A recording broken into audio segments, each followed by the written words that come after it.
do not become too disciplined. It's not worth it. See, my sister, she was homecoming queen, and there was a football game where she would walk out in the field. But I chose not to go so I could do what I wanted to do instead. Like, it doesn't make any sense. Like, why am I so disciplined that I choose to deprive myself of things that could be beneficial for the future? I love what someone talked about. He talked about how, hey, you can't buy memories. You can't buy past things that you miss out on. Now, it's always an opportunity cost.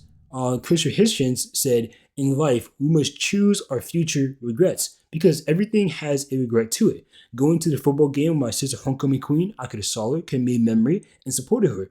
But the opportunity cost was being disciplined and doing what I wanted to do. And sometimes there's a cost we have to pay, but if we pay every time, are we actually being disciplined or is that just our new default? See, my mom told me something yesterday that I like. She talked about how discipline is a spectrum. And on one end of the spectrum, you have self-indulgence, which is obviously not discipline. You give yourself to all sorts of desires. Now, on the other end of the spectrum is self-deprivation. It's where you don't engage in anything at all.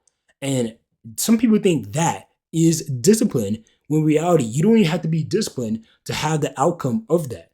See, if I take away all unhealthy food from my fridge, I don't have to become a disciplined person to now choose healthy foods because that's the only thing I have available to me. Now you may be thinking, hey, that's a good thing. You're having good actions. The problem is when unhealthy food gets back in my fridge, like cookies and cakes and ice cream, well, because I haven't become a disciplined person, I'm still going to engage in those things. All I did was deprive myself of it. I didn't actually change who I was. And that's the goal of discipline. It's not making sure you have all these rules so you don't do anything. It's simply becoming a different person. Because when you become a disciplined person, your choices are already determined. It's not the regret of, man, I really want to do this, but I have to deprive myself of it. No, it's filtered by the person you become. See, discipline is often the product of the goal we have for yourself. When we set an aim, we realize, hey, I have to become another person. I have to grow. I have to be stronger in order to accomplish this aim. And that makes us more disciplined in pursuit of it. However, when we don't have an aim for ourselves, now our decisions are more inconsistent. We may really want to go to a party. We may really want to stay out late. But because we're a disciplined person, we can't do that. We have to deprive ourselves of that. We can't spend money. We can't stay up late. We can't do all the things we actually want to do. Why? Because we haven't set an aim. So our decisions are filtered through who we see ourselves as, which gives us inconsistent results because we really want to do something, but we think we can't do it. Obviously not saying go to every party or do whatever your flesh wants to do, because that'll be a sign of self-indulgence. And self-indulgent people are not disciplined. No, instead the disciplined person is able to make themselves do whatever they want to do without having any form of condemnation with it. If they want to go to a party, they can go to a party. If they want to go home and work, even when they had a party they were invited to, they choose to work. That is discipline because the seasons of life. Sometimes you're in a season of focus and you need to work hard. Other times you're in a season of out of focus where you don't need to work hard. And being disciplined in that moment is having no pain and no regret when choosing not to put in work. And that's something I struggle with. As a disciplined person myself, I'm like, man, when I'm not working, when I'm not being productive, I'm being unproductive. So rest is sometimes unproductive. Spending time with my family, spending time with my friends is sometimes unproductive because I could be doing more work. And by doing that, I have a sense of pain.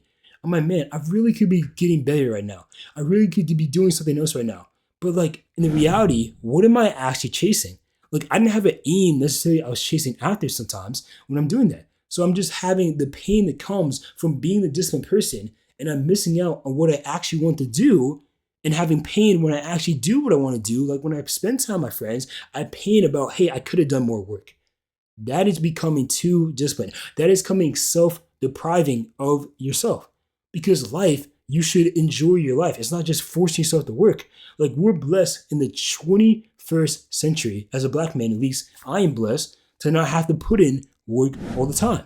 If I'm here in Georgia right now. So 200 years ago, I would be a slave. And I'd be in the field and I'd be working. And that would be the default of self-deprivation.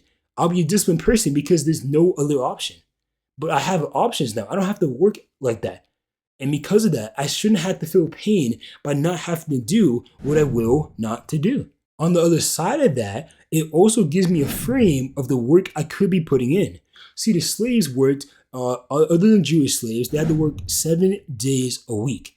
And they're working from sunrise to sunset every single day. And it shows how much more work I could be doing. So it's just a product of my focus. Do I choose to focus on the opportunity I have to spend time with my family, to spend time with my friends, the freedom I have being in America in the 21st century and not the 18th century?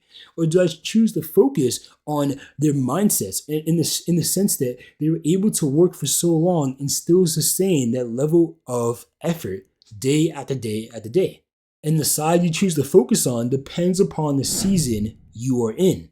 If I'm in a season where I need to work really hard because I have school or videos or different things that I need to do, well, I can focus on the fact that the slaves were able to work 7 days a week, like 14 to 16 hours every single day or more. And as I focus on that, I can realize, I can be putting in much more effort, and that will motivate me. Or if I'm in a season where I don't need to put in as much effort, I don't need to be as focused, I can focus on the fact that, hey, I have freedom now that I wouldn't have 250 years ago. And with that freedom, I'm able to rest. I'm able to grow my relationship with my family and with God and different things that I do in my life.